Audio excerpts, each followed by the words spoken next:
کتنی بڑی طاقت ہو ہونے دو، میں اللہ کا سپاہی ہوں، اللہ میری ہیلپ کرے گا. اور کس طرح میرا مولا چلا. اے صاحبان ایمان، تربیت اولاد کی بات آ جائے، گھروں کو پاک و پاکیزہ کرنے کی بات آ جائے، پیٹ میں رزق حلال لے جانے کی بات آ جائے، ہر چیز میں آپ یہ کہیں گے کہ مولانا ویسٹ میں کچھ اور ہوتا. کہاں گیا وہ اسلام جو علی نے خندق کے میدان میں سکھایا؟ پورے کانفیڈنس کے ساتھ جائیے. ہوں گے ہی کچھ لوگ لیکن ہم بھی آل محمد کے ماننے والے، پوری اپنی ایفرٹس کریں، پھر بھی اگر رزلٹ نہ نکلے تو اللہ سے سوال نہیں کرے گا. اور اس میں اسپیشلی سب سے بڑی ڈیوٹی اسلام نے رکھی ہے ہماری عورتوں. مرجعیت کا ایک بڑا انسٹیٹیوشن ہے، لیکن ہر فیملی اور گھر کے اندر عورت کو بنایا ہے پروٹیکٹر آف اسلام. بہت بڑی ذمہ داری عورتوں کو دی ہے. وہ جو ہم سورہ انعام کی آیتیں پڑھ رہے ہیں، 5 چیزیں آ گئی ہیں، 5 چیزیں باقی ہیں، ان سب کا خلاصہ کہ گھروں میں یہ 10 چیزیں آئیں گی کیسے، یہ ہماری لیڈیز. اور بہت چھوٹی سی ایک بات کہوں پھر اس کو تھوڑا سا ایکسپلین کروں. اور آج کے مسائل، مدینے کی مسجد، اللہ کے رسول مسجد میں بیٹھے. اچھا، اللہ کے رسول نے 2 ڈیفرنٹ ٹائم سیٹ کیے تھے. فجر کی نماز کے بعد مردوں کو بٹھاتے تھے اور ان کے کوسچن آنسر ہوتے تھے، اور تقریباً اراؤنڈ 10 o'clock. یہ میں اندازے سے بات کر رہا ہوں، سردی گرمی میں چینج ہوگا، یہ عورتوں کے لیے سیشن تھا. تو نارملی عورتیں صبح کے وقت نہیں آتی ہیں اور مرد جو ہیں وہ 10 بجے کے ٹائم پہ نہیں آتے ہیں، انلیس یہ کہ کسی کا ارجنٹ مسئلہ ہو. اور پھر اس وقت صبح کے وقت لوگوں نے دیکھا مسجد النبوی میں باب رحمت سے ایک عورت انٹر ہوئی جس کا نام تھا اسما. یہ اسما بہت ہی کامن نیم ہے عربوں میں، اس کو چھوڑ دیجئے. اسما، وہ اسما نہیں جو شہزادی کی وفات کے وقت حجرے میں تھی، یہ دوسری اسما. اچھا، باب رحمت کیا چیز ہے؟ پیغمبر نے مسجد میں، جیسے اس وقت اللہ کی مسجد، اللہ کے رسول کی جو مسجد ہے نا مدینے، 74 گیٹس.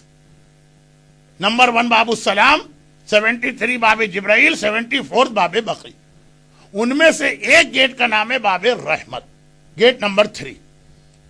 آج کل آپ نے دیکھا ہوگا باب جبرائیل کو بھی نارملی بند کر دیتے ہیں اور باب رحمت کو بھی، کیونکہ دونوں دروازوں کی اتنی ایک اسپیشل فضیلت ہے کہ ہر آدمی اس سے انٹر ہونا چاہتا. باب رحمت رسول اللہ نے رکھا تھا کہ بھئی میرے پاس بہت سارے لوگ آتے ہیں، کسی کا ارجنٹ مسئلہ بھی ہو سکتا یا کسی کا بہت امپورٹنٹ مسئلہ بھی ہو سکتا، تو وہ باب رحمت سے انٹر. یہ ایک نشانی ہوگی، جیسے ایمرجنسی ایگزٹ ہوتی، یہ صرف ایمرجنسی میں استعمال ہو. باب رحمت، تو باب رحمت سے اگر کوئی آدمی آتا ہے تو نمبر 1 لوگ اس کو راستہ دے دیتے. یہ نہیں کہتے فرسٹ کم فرسٹ، تم دیر سے آئے تو پیچھے بیٹھو. اور دوسرا یہ کہ اس کا مطلب یہ ہے کہ کوئی بہت امپورٹنٹ مسئلہ لایا. تو جیسے ہی عورت فجر کے قریب آ رہی، ایک تو یہی چیز ان یوزول، یہ عورتوں کا ٹائم نہیں. اور پھر یہ عورتیں نماز فجر پیغمبر کے ساتھ جماعت میں پڑھتی ہیں، لیکن نماز پڑھ کے چلی جاتی یہ عورت ہے. تو ایک تو یہ بات کہ اس ٹائم پہ اس کے آنا ہی بڑا ان یوزول. اور پھر گیٹ نمبر 3 باب رحمت سے آ رہی، سب نے راستہ دیا. وہ رسول کے پاس گئی، کہا یا رسول اللہ، آپ کے پاس لوگ لاتے ہوں گے اپنے پرسنل پرابلم، میں اس وقت ایک ایسا پرابلم لے کے آئی ہوں جو مدینے کی ساری عورتوں کا پرابلم، یہ پوری کمیونٹی کا پرابلم، یہ میرا پرسنل نہیں. اور اسی لیے میں آئی ہوں کہ اتنے بڑے مجمع کے سامنے یہ سوال کروں. اور وہ یہ ہے کہ یا رسول اللہ، آپ رحمت للعالمین اور عادل خدا کے ریپریزنٹیٹیو ہیں. آپ نے کبھی مرد اور عورت میں کسی قسم کا کوئی ڈیفرینشیٹ نہیں کیا، بلکہ ہمیشہ سے عورتوں کو پیغمبر نے ذرا سا زیادہ ان کی پریس کی، اپنی بیوی خدیجہ طاہرہ کے ذریعے بھی اور اپنی بیٹی فاطمہ زہرا کے ذریعے.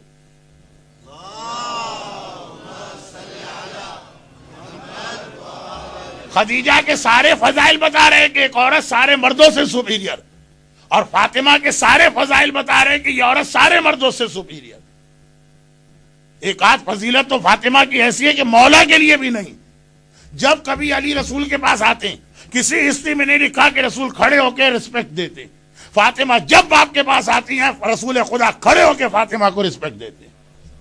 علی کے لیے بھی یہ جملہ نہیں ہے جو فاطمہ کے لیے. تو اب یہ اسما آ کے کہتی ہے, اس کی بات تو بہت لمبی ہے لیکن ٹائم بہت کم میرے پاس آج. کہا کہ یا رسول اللہ, آپ نے کبھی مردوں اور عورتوں میں کسی قسم کا کوئی ڈفرینشیٹ نہیں کیا. آپ نے ہم عورتوں کو ایک بہت رسپیکٹ اور عزت دی, لیکن ایک جگہ پہ ہم دیکھ رہے ہیں کہ آپ مردوں کو زیادہ ثواب دلوا رہے, ہم کو کم ثواب دلوا رہے. نماز آپ نے ہم دونوں کے لیے رکھی, روزہ آپ نے ہم دونوں کے لیے رکھا, حج آپ نے ہم دونوں کے لیے رکھا, تلاوت قرآن both for men and women. لیکن ایک عبادت ایسی ہے جو آپ نے خالی مردوں کو دے دی, جہاد, اور اس کا ثواب بھی اتنا بتا دیا. ہم اگر ثواب لینے بھی جاتے ہیں تو آپ ہم کو روک دیتے ہیں. رسول اللہ سے لے کے کربلا تک کی ہسٹری میں ملتا کہ اگر کبھی ایموشنل ہو کے کوئی عورت باہر نکلی بھی, رسول اللہ نے واپس کر دی. مولا حسین نے کربلا کے میدان میں واپس کر دیا کہ عورتوں پہ جہاد نہیں ہے, تم خیمے میں جاؤ. تو اتنا ثواب والا عمل ہم کو کیوں نہیں ملا؟ پیغمبر مسکرائے, پہلے تو سارے مردوں کو دیکھا اور کہا آج تک تم نے کسی مرد کو دیکھا کہ اتنے اچھے طریقے سے اپنا میسج یا اپنا پیغام یا اپنا پرابلم کنوے کرے. اور پھر کہا کہ اسما, یہ کس نے کہا ہے کہ تم عورتوں کو جہاد نہیں مل رہا؟ البتہ جہاد المرأۃ حسن التباول, عورت کا جہاد ہے اپنے گھر کے سسٹم کو اچھے طریقے سے چلا, یہ عورت کا جہاد ہے. میں شارٹ کروں بات, عورت کا جہاد کیا ہے؟ اپنے گھر کو سنبھالنا. یعنی عورت کے لیے اس کی اپنی فیملی لائف, یہی اس کا بدر ہے, یہی اس کا احد ہے, یہی اس کا خندق ہے, یہی اس کا خیبر ہے, یہی اس کی کربلا. عورت کے لیے اس کا گھر اس کے لیے جہاد ہے. یعنی مرد کو جہاد کرنے بدر جانا پڑتا, احد کے میدان میں جانا پڑتا, خیبر تک کی ٹریولنگ کرنا پڑتی. عورت کو سارا ثواب یہ جہاد کا گھر میں مل رہا, بشرط یہ کہ وہ بدر کی طرح سے بیٹھے, احد کی طرح سے بیٹھے, خندق کی طرح بیٹھے, خیبر کی طرح. اب میں دو چھوٹی باتیں اس لیے بتا دوں کہ خوجے حضرات کے یہاں یہ چیزیں کم پڑی. میں آپ کی برائی نہیں کر رہا ہوں, پہلے یہ مجھے آج کل پہلے یہ نوٹ لگانا پڑتا. کچھ پریکٹیکل پرابلمز آپ کے یہاں زیادہ ڈسکس ہوتے ہیں, یہ چیزیں کم بیان کی جاتی ہے لیکن بیان ہو جاتی ہیں آپ کے یہاں. بچے بھی نعرے لگا دیتے ہیں. تو دو باتیں سنیں. احد کی جنگ سارا اینٹی کلائمیکس کیوں ہو گئے؟ شروع میں مسلمان جیت رہے تھے, ہار کیوں گئے؟ صرف ایک بیسک فالٹ, اللہ کے رسول نے 50 سپاہیوں کو ایک جگہ پہ بٹھایا تھا. وہ جو مسلمان لشکر کے بیک میں جو پہاڑی تھی اور وہاں سے ایک راستہ آتا تھا, کہا یہاں بیٹھ جاؤ, دشمن کہیں پیچھے سے اٹیک نہ کرے. ہم جنگ جیتے تب بھی یہاں سے نہ ہٹنا, ہم ہار جائیں تب بھی یہاں سے نہ ہٹنا. شروع میں فرسٹ راؤنڈ میں جب مسلمان جیتنے لگے تو 47 آؤٹ آف 50 نے یہ کہا کہ بھئی اب تو ہم جنگ جیت گئے, اب یہاں بیٹھ کے کیا کریں. ان کا سالار اور دو اور وہ رہے, باقی 47 چلے گئے. کافروں نے پیچھے سے اٹیک کی اور اتنا ڈیتھ ٹول میدان احد میں ہوا کہ رسول اللہ کے زمانے میں جتنی بھی باقی 79 جنگیں لڑی گئی, ٹوٹل کیجوالٹیز کم ہیں ٹوٹل, اور ایک میدان احد کی کیجوالٹیز زیادہ. اور ایک عجیب بات, جیتتی بھی جنگ مسلمان ہار گئے. مولا نہ ہوتا تو اسلام ہی ختم ہو جاتا. میدان احد میں رسول اللہ بھی ہیں, علی بھی ہیں, لیکن مسلمانوں کو نقصان اٹھانا پڑا رسول کی پریزنس میں, علی کی پریزنس میں. کیوں؟ جس کو بٹھا کے گئے تھے اس نے اپنی جگہ چھوڑ دی. عورت کا جہاد یہی. اللہ کا رسول جو ڈیوٹی اس کو گھر میں دے کے گیا, اگر اس نے اپنی ڈیوٹی کو چھوڑ دیا اور گھر سے نکل کے کوئی اور کام کرنے لگی, سمجھیے احد کی طرح سے مسلمانوں کو شکست ہو گئی. خندق کی لڑائی کس چیز کا نام؟ خندق کی لڑائی, بہت میں شارٹ میں بات کر رہا ہوں, خندق کی لڑائی کس چیز کا نام؟ ابو سفیان ایک الائن فورس کو لے کے آیا تھا, سارے عرب کے لوگوں کو ملا لیا تھا, اتنی بڑی فوج تھی. پیغمبر نے ایک ٹرنچ کھینچ دی, ایک خندق, ادھر ہم ادھر وہ. خندق کیوں کھودی گئی؟ کافر ہمارے اندر نہ آنے پائے. یہ پیغمبر نے ایک قسم کا رکاوٹ بنائی ہے کافر مسلمان کو دور کرنے کے لیے. خندق ایک جگہ پر, پتہ نہیں کون تھا کم بخت, اس نے جو خندق تھی نا, جو رسول اللہ نے میجرمنٹ دی تھی, اتنی لینتھ ہوگی, اتنی ڈیپتھ ہوگی, اتنی وڈتھ ہوگی. اس نے وہاں سے خندق ذرا سی چھوٹی کر دی. عمر ابن عبدوت وہیں سے کراس کر کے آئے. رسول اللہ کی کیلکولیشن میں غلطی نہیں ہو سکتی. رسول اللہ نے جب کیلکولیشن کیا کہ خندق اتنی چوڑی ہو تو کیلکولیٹ کیا تھا کہ کوئی آدمی چاہے عمر ہی کیوں نہ ہو اس کا گھوڑا اسے کراس نہ کر سکے. ایک مسلمان نے ذرا چھوٹا کر دیا اسے. وہیں سے آیا عمر ابن عبدوت. عورت کا خندق اس کا گھر, یعنی گھر کے باہر سارے اینٹی اسلام کام ہوں گے. گھر کو اسے محفوظ بنانا. کبھی ایسی غلطی نہ کرے کہ آج کے زمانے کا کوئی عمر ابن عبدوت خندق کراس کر کے اس کے گھر میں آ جائے. آج تو ڈش اینٹینا اور کیبل ٹی وی کے نام سے بہت عمر ابن عبدوت گھوم رہے ہیں. یہ عورت کی ڈیوٹی, اور اگر عورت اپنی اس ڈیوٹی کو انجام دے تو کبھی بھی ویسٹ ہو کہ ایسٹ ہو, 21 سینچری ہو کہ 31 سینچری ہو, اسکول میں ہمارے بچے جائیں کہ یونیورسٹی میں جائیں, کبھی بھی وہ جو ایٹماسفیئر ہے اس کے پریشر میں نہیں آئیں گے اگر عورت اپنی ڈیوٹی کو انجام دے. ہوا کیا کہ شیطان نے پہلے ہماری عورتوں کو گھر سے نکالا. میں مرجع نہیں ہوں, مجتہد نہیں ہوں, فتویٰ نہیں دے رہا ہوں کہ عورت کے لیے جاب حلال ہے کہ حرام.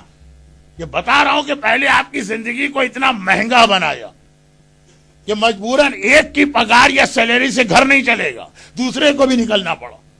اور جب گھر خالی ہو گیا تو آج کا عمر ابن عبدوت انٹر ہوا آپ کے گھر میں اور آپ کے بچوں پہ کنٹرول کر لیا. بچہ جو ہے نا صرف اٹینشن چاہتا ہے پیرنٹس کی. پیرنٹس نہ ملے تو کسی گارجین کی. ہمارے بچے کیسا ہی ماحول کیوں نہ ہو, یزید کے محل جیسا ماحول تو نہیں ہے نا. یزید کے محل میں شراب ہے, یزید کے محل میں زنا, یزید کے محل میں غنا, یزید کے محل میں نماز کا مذاق ہے, یزید کے محل میں رسول اللہ کا مذاق ہے, یزید کے محل میں قرآن کا مذاق ہے, یزید کے محل میں ہر وقت گانا بجتا, یزید کے محل میں ہر وقت ڈانسنگ پارٹی اور شراب کی پارٹی ہوتی. اس محل کے اندر یزید کا اپنا بیٹا, یزید کا اپنا بیٹا ایک مومن کے کانٹیکٹ میں آ گیا تو یزید کے محل کی اتنی خرابیاں ایک طرف, اس مومن نے اس بچے کو ایسا پکا مومن بنا دیا کہ آج بہت سارے مومن بھی وہ قربانی نہیں دیتے جو اس نے دے دی. جب اس کو خلافت ملی, خلافت کوئی 1000-2000 پاؤنڈ کا نام نہیں ہے, ملین بلین کی بات ہو رہی. اس نے کک مار دی, مجھے نہیں چاہیے یہ خلافت جو خون حسین کے اوپر حاصل کی گئی. ہم 100 میں 20 پاؤنڈ خمس دیتے ہوئے 10 مرتبہ سوچتے ہیں کہ دیں کہ نہ دیں, اور دیں تو کس طرح دے کے واپس لے لیں. اتنی بڑی قربانی وہ دے رہا ہے. اور یزید کا بیٹا, یزید نے کون سی اسے پاکیزہ غذا کھلائی ہوگی, یزید نے کون سا اسے نماز روزے کے ماحول میں رکھا ہوگا, یزید نے کون سا اسے حرام سے بچایا ہوگا. ارے ایٹماسفیئر کتنا ہی خراب کیوں نہ ہو, اگر بچے پہ فل اٹینشن دی جائے تو جب یزید کا بیٹا اتنا پکا مومن بن سکتا ہے تو ہمارے بچے تو مومن کے بچے ہیں. آپ میدان میں جائے بغیر ہی کہتے تھے کہ مولانا یہاں یہ پاسبل نہیں. کیوں پاسبل نہیں جب یزید کے محل میں پاسبل ہے؟ ڈاکٹر ذاکر نائک 2 سال سے جو فاؤل لینگویج استعمال کر رہا, میں اکثر ایک جملے میں جواب دیتا ہوں, تم 13 سینچریز کے بعد آگے یزید کا فیور کر رہے, اور یزید کا اپنا بیٹا جو اس زمانے کا آدمی ہے وہ اپنے باپ کو کنڈیم کر رہا. 13 سینچری کے بعد تم یزید کو جانو گے یا اس کا اپنا فیملی ممبر اپنے باپ کو زیادہ جان رہا ہو. خود یزید کے بیٹے کی لائف ہسٹری بہت توجہ سے پڑھیے, اس کے ریفرنسز نوٹ کر لیجیے, اور ایسے سارے دشمن اہل بیت کو شارٹ ریپلائی آپ کا یہی ہوگا. بیٹا اپنے باپ کو اتنی اچھی طرح جانتا کہ کہہ رہا ہے کہ میرا باپ جہنم میں جل رہا ہے, میں اس کے اندر شیئر لے کے کیوں اپنے آپ کو جہنم میں لے جاؤں. ہمیں مسئلہ پتا چلا کہ بابا نے فلاں مکان حرام طریقے سے بنایا, ہم نے کہا وہ جانے قبر جانے, ہمیں تو باپ سے ملا, ہم تو اسی کو یوز کریں گے. کتنے لوگ ہیں جو قربانی ایک مکان کی دے دیں, ایک بزنس کی دے دیں. مگر میں اصل بات یہ نہیں کہہ رہا ہوں, یہ ٹائم نہیں رہا, اصل بات کہہ رہا ہوں اٹینشن چاہیے بچے. اگر آپ فل اٹینشن دیں گے تو 90% اس ماحول میں بھی آپ اپنے بچوں کو بچا لیں. اور فل اٹینشن کے لیے سب سے امپورٹنٹ رول عورتوں کا. آج بات کمپلیٹ نہیں ہوئی, اس سے پہلے کہ عورتوں کو کوئی آبجیکشن ہو, وہ 2 دن کے بعد میری زیارت کی مجلس اور سنیں. لیکن میدان کربلا مردوں کا جہاد تو ہے اپنی جگہ, لیکن میرے خیال میں کربلا کی عورتوں کا جہاد مردوں سے بھی زیادہ بڑا ہے. کریڈٹ کربلا کی ان عورتوں کو جاتا جنہوں نے اس طرح سے اپنے بچوں کو کربلا کے جہاد کے لیے مینٹلی اور فزیکلی پریپیئر کیا. اور ایک جملہ میں بہت زیادہ کہا کرتا ہوں کہ جب میں کربلا کا جہاد دیکھتا ہوں کہیں یہ جملہ انسلٹنگ نہ ہو جائے. آقا حسین آپ میری نیت جانتے ہیں, انسلٹنگ وے میں نہیں کہہ رہا ہوں. جب میں کربلا کا جہاد دیکھتا ہوں تو زینب اور ام کلثوم کا جہاد دیکھ کر مجھے کوئی زیادہ حیرت نہیں ہوتی. وہ تو جو بھی جیسا بھی جہاد کرے کم. بھائی علی اور فاطمہ کی بیٹیاں ہیں, انہوں نے فاطمہ کا دودھ پیا, ان کی رگوں میں علی کا خون ہے, یہ اس گھر میں رہی ہیں جہاں حسن و حسین کا بچپنا گزرا. انہوں نے آنکھ کھولی, عجیب گھر تھا علی کا گھر. باپ کو دیکھا تو معصوم, ماں کو دیکھا تو معصومہ, بڑے بھائی کو دیکھا تو معصوم, چھوٹے بھائی کو دیکھا تو معصوم. تو یہ جو بھی کرے کم ہیں. ہم تو سلام کرتے ہیں کربلا کی ان عورتوں کو جو امتی گھر میں پیدا ہوئی, جن کا نہ باپ معصوم ہے, نہ ماں معصومہ ہے, نہ بھائی معصوم ہے, نہ گھر میں عصمت. عام کلمہ پڑھنے والے خاندان سے آئی, اور وہ خاندان بھی کوئی بہت ہی ہائی اسٹیٹس نہیں رکھتے ہیں. بھائی فرض کیجئے کہ سلمان فارسی کی کوئی بیٹی آتی یا ابو ذر غفاری کی, تو پھر بھی سمجھ میں آتا کہ یہ معصوم نہیں ہے, لیکن معصوم کے بہت کلوز ہیں. یہ عام سے خاندان. لیکن اللہ اللہ, اہل بیت کے گھرانے میں آ کر یہ خواتین اس طرح سے مکس اپ ہو گئی کہ اگر ہمارا عقیدہ نہ ہوتا کہ زینب کا اسٹیٹس ہائی, تو ہم تو زینب میں اور رباب میں فرق بھی نہیں کر پاتے. منزل جہاد پہ آپ کو کہیں کوئی فرق نظر آ رہا؟ جو زینب کے جہاد کا اسٹائل ہے وہی رباب کے جہاد کا اسٹائل, جو ام کلثوم کا جہاد ہے وہی ام فروا کا جہاد ہمیں نظر آ رہا. وہ تو ہمیں عقیدے سے پتا ہے کہ زینب و کلثوم کا رتبہ بلند. ایک بہت مشکل سا اردو کا لفظ ہے, استعمال کر کے بہت ٹائم نہیں ویسٹ کروں گا. علی کے نام کی لاج اصل میں علی کی بہوؤں نے رکھی ہے. اس انداز سے ایسا کریکٹر پیش کیا علی کی بہوؤں نے, اور اس میں بھی خاص طور پر رباب, خاص طور پہ رباب. اس کے بعد میرے پاس موقع نہیں ہوگا تو ایک ذمہ داری بھی ادا کر دوں, اور ویسے بھی بہترین وقت ہے. بعض صاحبان ایمان بے اولاد ہیں, انہوں نے اولاد کے لیے دعا کے لیے کہا. رباب کا نام آئے, اصغر کا نام آئے, تو اس دعا کے لیے اس سے بہتر کوئی موقع نہیں ہوتا. پروردگارا تجھے رباب کی اصغر کا واسطہ, جو بے اولاد مومنین نے خاص التماس کی ہے, ان کی یہ پریشانی دور فرما. اصغر کے وسیلے میں ان کو صاحب اولاد بنا, خاص طور پہ رباب. دیکھیں رباب وہ خاتون کہ آقا حسین نے رباب کے لیے ایک ایسا جملہ کہا جو ایک عام مومن بھی کہتے ہوئے ذرا شرماتا. آقا حسین نے کہا جس گھر میں رباب یا سکینہ نہ ہو وہاں میرا دل نہیں لگتا. بیٹی کے لیے باپ کہے تو پھر بھی سمجھ میں آتا, لیکن پبلک کے اندر اپنی کسی بیوی کو اس طرح پریس کرنا, یا رسول اللہ کا طریقہ ملتا ہے خدیجہ طاہرہ کی تعریف ہوتی ہے, یا آقا حسین کا طریقہ ملتا ہے کہ رباب کی تعریف. اور میدان کربلا کی تمام بیویاں وتھ فل ریسپیکٹ قربانی کے منزل پہ رباب ہمیں سب سے الگ نظر آ رہی ہیں, کیونکہ رباب وہ جنہوں نے کربلا کے میدان میں اپنا سہاگ یعنی اپنا شوہر بھی قربان کیا, جنہوں نے کربلا کے میدان میں اپنا بیٹا اصغر بھی قربان کیا, اور جنہوں نے کربلا کے جہاد میں شام میں اپنی سکینہ بھی قربان کی. شوہر, بیٹا, بیٹی, رباب نے سب راہ خدا میں قربان کیا. ایسی کون بیوی آپ کو ملے گی؟ بلکہ بعض علماء تو یہاں تک کہتے ہیں کہ میدان کربلا کی سب سے پریشان بیوی بھی شروع میں رباب تھی, اور بعد میں اپنے آپ کو سب سے خوش قسمت بھی سمجھ رہی. ہاں, آقا حسین کے لاشے کو جب 11 محرم کو دیکھا تھا نا, تو ایک وعدہ کیا تھا زندگی میں کبھی چھت کے نیچے نہیں بیٹھوں گا. یہ ہلکی ہلکی بارش ہوتی ہے، مدینے کی تیز بارش میں بھی رباب کبھی باہر صحن سے اوپن اسپیس سے اس کے کبھی چھت کے نیچے نہیں آتی. مگر یہ بات کی منزل ہے اس سے پہلے.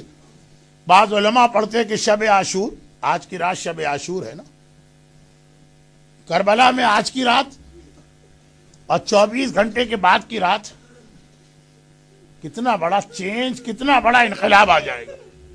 آج کی رات کربلا کے میدان میں جائیے، 61 ہجری میں سارے خیمے لگے، کل یہ سارے خیمے جل چکے ہوں گے. آج ہر بیوی کے پاس اس کا وارث بیٹا بیٹھا، کل یہ سارے بیٹے مقتل کے اندر ان کے سر کٹے ہوں گے، ان کے بے سر کے لاشیں پڑے ہوں گے. آج بیٹی کے سر پہ ہاتھ پھیرنے والا باپ ہے، کل یہی بچی یتیم ہو چکی ہوگی. مگر شب عاشور کے حوالے سے کچھ مسائل آج آپ رات کی مجلس میں سنیں گے جو یہاں میں نے سنا ہے ہوتی ہے، اور کل دوپہر میں کچھ پڑھوں گا. ابھی تو یہ بات ہے کہ آقا حسین جیسے ہی شب عاشور آئی، پہلے مردوں کا ٹرائل یا ٹیسٹ کیا اور پھر عورتوں کا. مردوں کے لیے پوری میٹنگ بلائی، عورتوں کے لیے میٹنگ نہیں بلائی. آدھی رات کے قریب آقا اپنے مصلی سے کھڑے ہوئے اور ایک بار بیویوں کے خیمے کو باہر سے دیکھتے ہوئے چل رہے. ہر خیمے میں ہر بیوی بہت خوش نظر آ رہی ہے، کل کے جہاد کی تیاری کر رہی. لیلا کے خیمے کے قریب سے گئے، دیکھا اپنے اکبر کو کل کے لیے تیار کر رہی. اونو محمد زینب کے خیمے کے قریب سے گئے، دیکھا زینب اونو محمد کو کل کے جہاد کے لیے تیار کر رہی. کبھی جعفر طیار کے حالات سناتی ہے جو ان کا دادا، اور کبھی حیدر کرار کے حالات سناتی ہے جو ان کا نانا. فروا کے خیمے کے قریب گئے، قاسم کی تیاری ہو رہی. البتہ ایک خیمے کے ابھی قریب پہنچے تھے، دیکھا بھی نہ تھا اس خیمے سے رونے کی آواز آ رہی. حسین تیزی سے آگے بڑھے، یہ خیمہ رباب کا خیمہ. دیکھا اصغر کے گہوارے پہ سر رکھے ہوئے رباب رو رہی. حسین نے پوچھا رباب کیوں رو رہی ہو؟ کیا اصغر مر گیا؟ 3 دن کا پیاسا ہے، یعنی 2 دن اور 2 راتیں، 3 راتیں. اصغر کو کوئی نقصان پہنچ گیا، رو کیوں رہی؟ بڑا عجیب جملہ رباب نے کہا میں تو رو رہی ہوں اپنی بدقسمتی پر، میں تو رو رہی ہوں اپنی محرومی پر. ہر بیوی کو دیکھ رہی ہوں کہ کل کے جہاد کے لیے کیا تیاری کی جا رہی ہے. لیکن آقا اس گھر میں آ کے اللہ نے مجھے سب دیا، اولادیں بھی دی، مگر 2 اولادیں اس طرح سے دی کہ دونوں جہاد کے لیے نہیں جا سکتی ہیں. بڑی بیٹی دی ہے سکینہ، لڑکیاں میدان میں نہیں جاتی، اور جو میدان میں جا سکتا ہے لڑکا وہ اتنا چھوٹا ہے، اتنا چھوٹا ہے، اتنا چھوٹا ہے کہ گھٹنوں کے بل چلا کے بھی نہیں لے جا سکتی. آقا کل جب یہ ساری بیویاں شہزادی فاطمہ کے سامنے جائیں گی تو اپنی اپنی قربانی لے کے جائیں گی، اور رباب خالی ہاتھ جائے گی. مجھے نہیں معلوم آقا نے رباب کو کیا جواب دیا. ہم اور آپ ہوتے تو ہاتھ جوڑ کے کہتے ارے شہزادی آپ کہہ رہی ہیں میری سکینہ جہاد نہیں کر سکتی؟ ارے سکینہ تو تماچے کھا کے ایسا جہاد کرے گی کہ نام یزید کو گالی بنا دے گی. آپ کہہ رہی ہیں میرا اصغر اتنا چھوٹا کہ گھٹنوں کے بل بھی نہیں چل سکتا. ارے اصغر تو کل ایسا جہاد کرے گا کہ دنیا اکبر کا جہاد بھول جائے گی، دنیا عباس کا جہاد بھول جائے گی.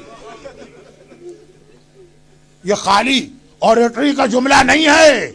پورا لشکر یزید نہ اکبر کے جہاد میں رویا ہے نہ عباس کے جہاد میں رویا ہے. اصغر کو دیکھ کے منہ پھیر کر یزیدی رونے لگے. ایسا جہاد اصغر کرے گا. رحمتک یا ارحم الراحمین وصلی اللہ علی محمد